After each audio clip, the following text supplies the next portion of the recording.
Hey guys, welcome to our channel. आप सभी का स्वागत है आपका अपने यूट्यूब चैनल पे। ऑल ऑफ उस चैनल को सब्सक्राइब करके बेल आइकन वाला बटन प्रेस कर लीजिए।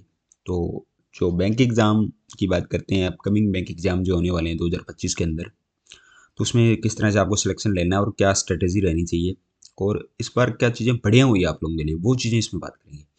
क्योंकि हाल फिलहाल रिसेंटली दोनों एग्जाम के लेकर के मैंने सिलेक्शन ली है बैंकिंग के अंदर, तो मैं आप लोगों को ज़्यादा अच्छी तरीके से गाइड कर पाऊंगा कि यार किस तरह से चीज़ें आप लोगों के लिए कहीं न कहीं काम करेगी। और स्कोर कार्ड वगैरह जो मेरा है वो मैंने डाल दिया है, और उसकी वीडियो डाल देंगे अगर आपको चाहिए। बाकी डॉक्यूमेंट वगैरह अभी जो चल रहे हैं तो उन पे भी वीडियोज़ आने वाले हैं अभी, क्योंकि टाइम का इशू था, इस वजह से वीडियोज़ थोड़े लेट आ रहे थे। अभी अपने इस पे काम करने वाले हैं।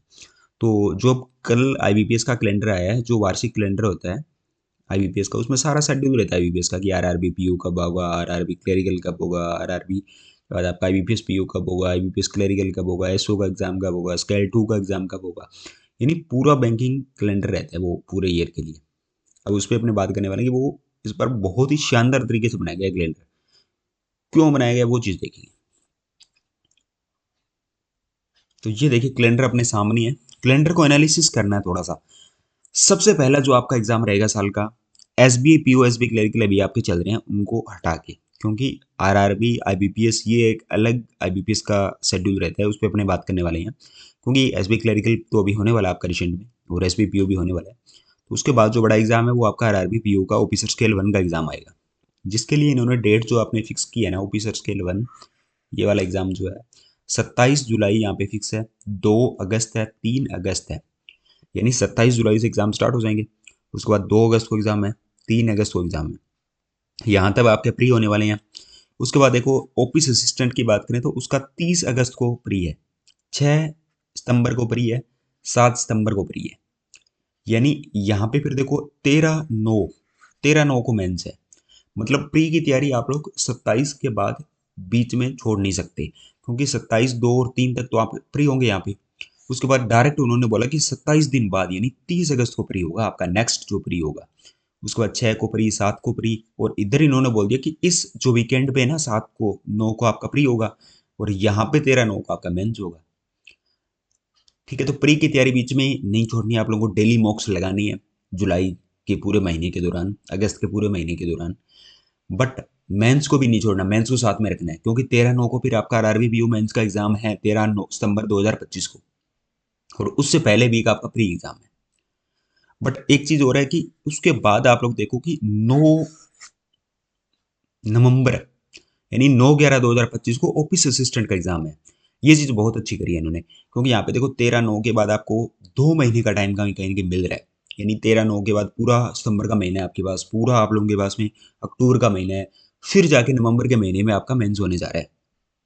तो ये 2 महीने का बीच में टाइम, क्योंकि लास्ट ईयर क्या हुआ था, इस साल जो अभी निकला है 2024, लगातार 3 वीक पे एग्जाम थे, मेंस के लगातार एग्जाम थे। तो आईबीपीएस ने इस चीज़ को कहीं ना कहीं थोड़ा सा चेंज किया है, और मेंस एग्जाम के बीच जो टाइम का फासला है वो बहुत ज़्यादा बढ़ाया है यहाँ पे। ठीक है, तो 9/11 को एग्जाम होने जा रहा है, ये बहुत अच्छी चीज़ है। 2 महीने का आपको गैप मिल रहा है एक एग्जाम के बाद दूसरे एग्जाम देने में, तो ये अच्छी चीज़ आप लोगों के लिए है।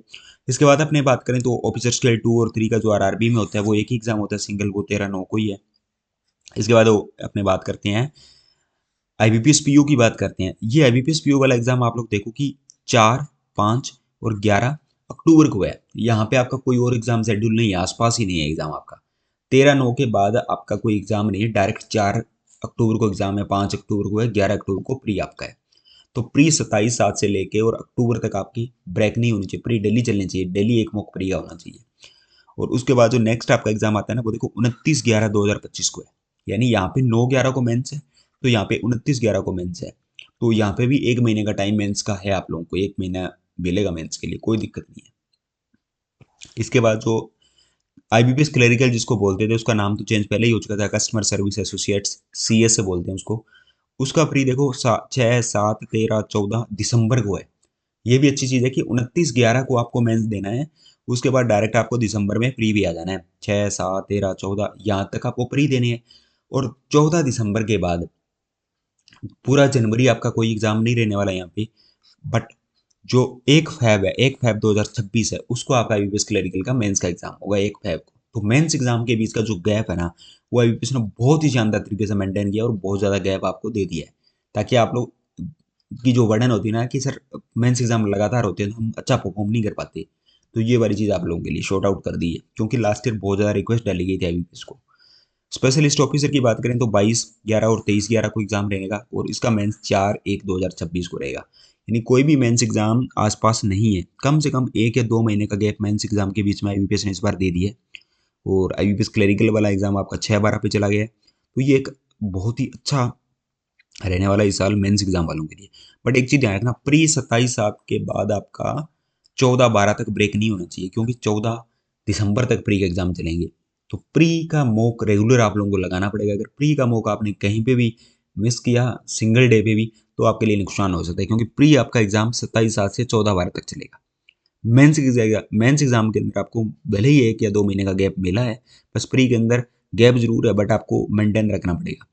तो एक अच्छा शेड्यूल आप लोगों के लिए, क्योंकि टाइम का जो गैप है ना बीच वाला, वो अच्छा दे दिया आईबीपीएस ने।